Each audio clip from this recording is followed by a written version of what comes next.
What's going on, everybody? It's Nick here and welcome back to another video discussing Dying Light 2 and some awesome information we have on the game. So today we're going to be taking a look at everything we know about the three factions you'll encounter throughout the game and how they'll impact you and the world itself. Set in what's known as the city, you'll have a host of inhabitants who all have their own opinions, relationships, and philosophies. With factions vying for power, each decision you make will affect the world around you and the way the game plays itself. Now we know of three main factions inside the city: the survivors, the peacekeepers, and the renegades. They all struggle to hold a position in the world, and each faction has its own motivations and approaches to rebuilding the city and how they go about it. For example, the Peacekeepers and the Scavengers are both fighting for an abandoned swimming pool because it is an absolutely great place for an outpost. The Peacekeepers wanted to create a training ground there where they can work on their fighting, their shooting, their defense, and all of that simply because it's just a great open space and it's very easy to clean up the blood from the tiles.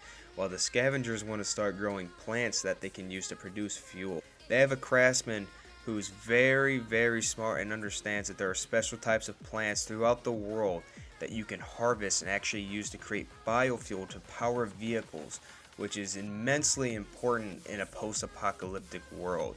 So basically you're going to get to choose who's going to be able to take over the outpost. Do you want to help the peacekeepers and then you probably get a boost to your attack ability, your shooting, your defense, your strength, you get an upgrade there?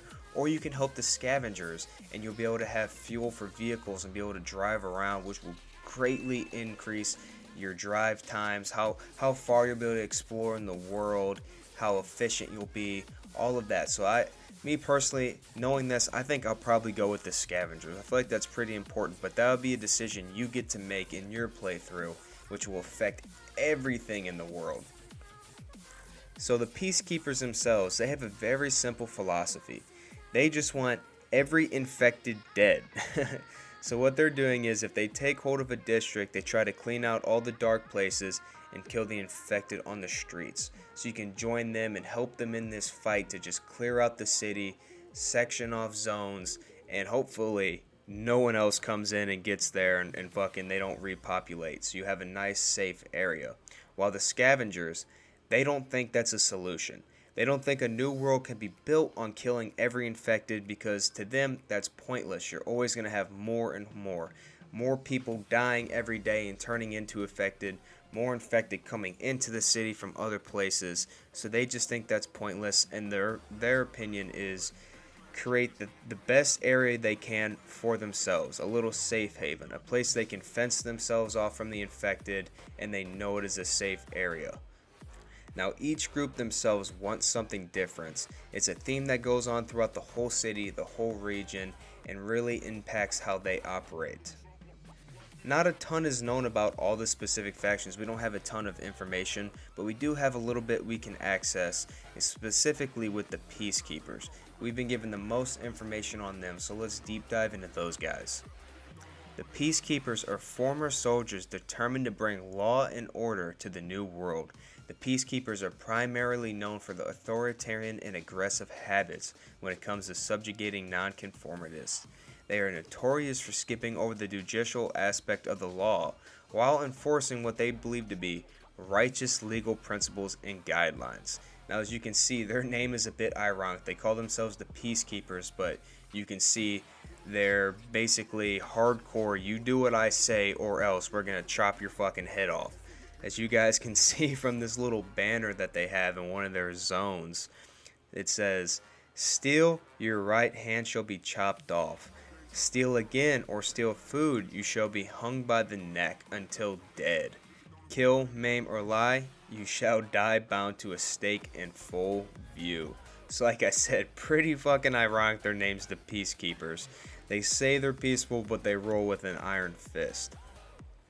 Now the survivors are a group of people who rely on adapting to the world as it changes through hard work and wisely built safe zones. They can be found all throughout the city, usually trapped by infected because like I said, they just build their little area and let the world go around them. So that they probably get themselves, surrounded, which isn't exactly ideal when you want to head out to the world when you need to go get supplies or actually go build a new safe zone.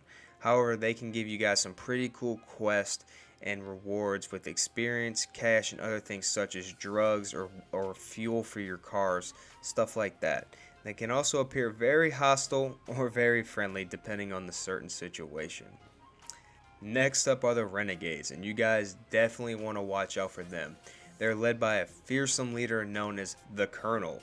That alone makes him sound scary and badass to me. But anyways, the Renegades are a group of ex-cons that seek to become the only faction in the city. They rival everyone and use brutal tactics to gain the advantage. Unlike the Peacekeepers, it's clear that this faction's goal isn't the betterment of humanity. They simply want power and control of the city to implement their will, and all their power lies with their top dog, the Colonel.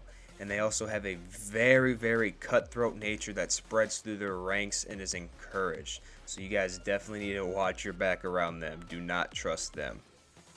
By creating these different factions and giving players the ability to choose who they want to help, how they want to build a city, and how they want to be helpful or hurtful to their neighbors. By creating these different types of factions and giving players the ability to choose who they want to help, how they want to build the city, and if they want to be helpful or hurtful to their neighbors.